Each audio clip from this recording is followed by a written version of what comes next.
And joining the discussion, we have staff writer at The Atlantic, David Frum, and senior editor of The Dispatch and contributing writer at The Atlantic, David French.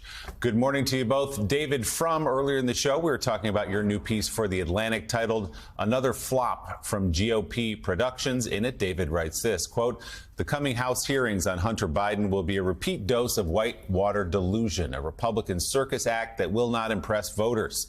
There are real questions for a Republican majority to investigate in the coming session of Congress. Why was the Biden administration caught so by surprise at the collapse of the Afghan government and military?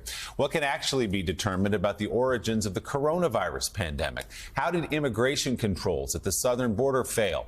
And why haven't those controls been fixed yet?" But all of those questions lead to issues of policy, and policy is notoriously tangled, complicated, and difficult.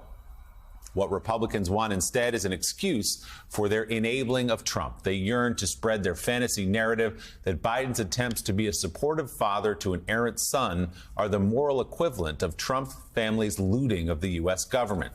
Fantasies do not survive contact with reality, including the democratic reality of elections, Joe. Yeah, and you know, David, how many times do they have to learn this? You know, we heard about the Durham investigation, and oh my God, the Durham investigation, it was going to expose the deep state. Durham made a fool of himself time and time again. A lot of media outlets that I actually respect on the right made fools of themselves time and time again, talking about Durham and what he was going to uncover. The election deniers, every one of them, talking about Charles Barkley, every one of them donked on, like Barkley. Like, I mean, it's this bubble that you talked about. And what caught my attention was you were talking about when I met you in Washington, D.C., that time, 1994, 95 and 96. We were in a bubble, right? Yeah. I ran. I was supposed to lose. I get 62%. I go to Washington. There are about 50 or 60 men and women just like me. And we're in this bubble, and it's constantly self-reinforcing. We turn around, and Bill Clinton's sitting at 60% approval rating, and Republicans get hammered in 96 and then again in 98. And we really never learned our lesson. That's happening here with these Republicans, and it's astounding to watch from outside the bubble because what they're doing is so disconnected from what voters just told America a couple of weeks ago. Here's a way to measure that. Since the end of the Cold War, the House of Representatives has changed hands 4 times. 94, 2006, 2010, 2018. 2 times to Republicans, 2 times to the Democrats.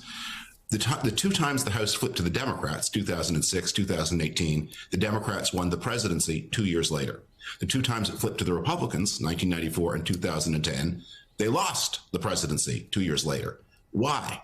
Well, there are many explanations, of course, but one of the most important is the Democrats used their seizure of the House of Representatives to set themselves up for the general election that was to follow. The Republicans in 1994 and 2010 started talking to themselves. And, you know, it makes me think of one of my favorite sayings about politics, a line of my old boss's, Karen Hughes. She tells a story about being on a beach in Texas and looking up and seeing one of those planes pulling a slogan going by. And the slogan said something like, "Jill, come back. I'm miserable without you, Jack." And she thought, wrong message, Jack. Too much about you, not enough about her. And that's what goes on in these Republican House majorities. And that is what looks like is going to go on again. Too much about you, not enough about her. The voters care about the things we're just discussing. And instead, the Republicans are going to commit to this fantasy narrative about Hunter Biden. You know, there are sad things about Hunter Biden, but they're not very politically interesting. And there are politically interesting things that Republicans can say about Hunter Biden, except they're not true. Yeah, I mean, and you look again, Republicans ran saying Joe Biden didn't have an answer on inflation. They ran saying he didn't have an answer on crime. He didn't have an answer on the southern border. He didn't have an answer on all of these things. Okay, great. And by the way, you're exactly right. Let's have that investigation into Afghanistan. How did the intel community get it so wrong? How did Afghanistan forces collapse overnight? I want to know that. I want to know more about COVID. How was that botched from the very beginning? How was the communication from the government botched from the very beginning as badly as it was? And it was. I want to know that. And yeah, you're right. The southern border.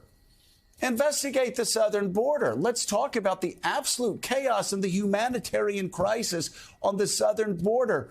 But David French, we're not hearing anything about that. We're not hearing about a health care plan to replace and repair and replace Obamacare, which they've been promising for a dozen years. We're hearing nothing but like Hunter Biden. I can tell them how this story ends very badly for them. I've been there. It ends badly. Well, you know, what we're talking about in many ways is a post-policy GOP. I mean, this is a party that had no platform in 2020. And so, as David said earlier, when you're talking about policy, it gets very tangled. It gets very complicated. People start to ask, what are your solutions? But there's another thing here. The Hunter Biden thing is very deeply connected to anger over 2020. It's very connected to anger over, for example, Twitter suppressing news of Hunter Biden. And so there's this sense that this is the time that they're going to get revenge. You can't ignore him now because we're in charge. We're going to put it front of the news. But nobody outside of the very online spaces of the Republican Party is concerned about Hunter Biden. They didn't vote for Hunter Biden. They know he has no authority in government. And so the GOP is going to have to rediscover policy and break from the hold that sort of the very online world has on it.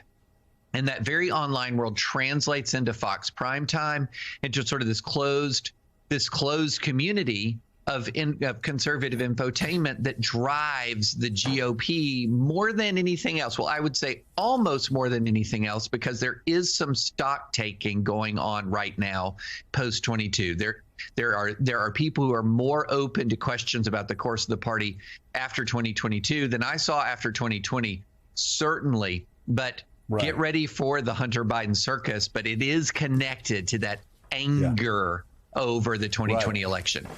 And by the way, we've seen this story before, David, from 10 years ago, 2012. Mitt Romney watched Fox News that told him he was going to win. He looked at the Gallup polls that told him he was going to win. He looked at right-wing media that told him he was going to win. He looked online, told him he was going to win. That's why halfway through the night, the Romneys were absolutely stunned to discover what the rest of us knew. Now, it's very interesting. I've known Mitt for a very long time. I love Mitt. I love Ann. I love the family.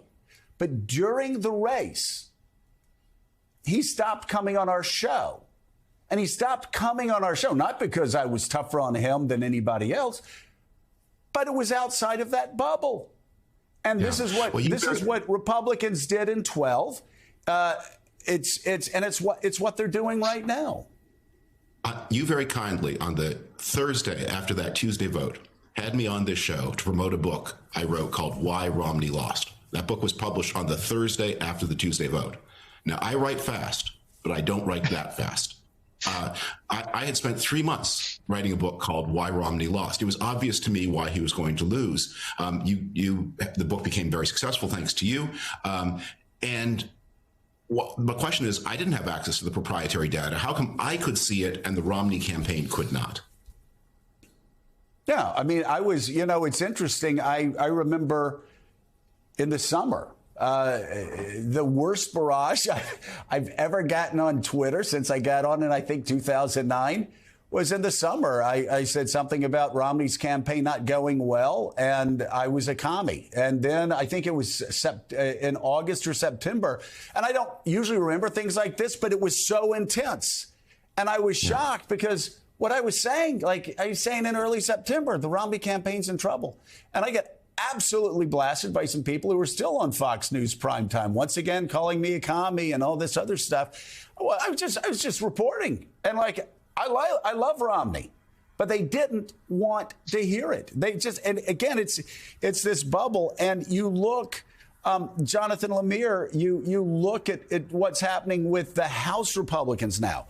No, not the Senate Republicans. There are a lot of Senate Republicans that are already like sending up like warning signals saying to their House brothers and sisters, you guys need to cut this out.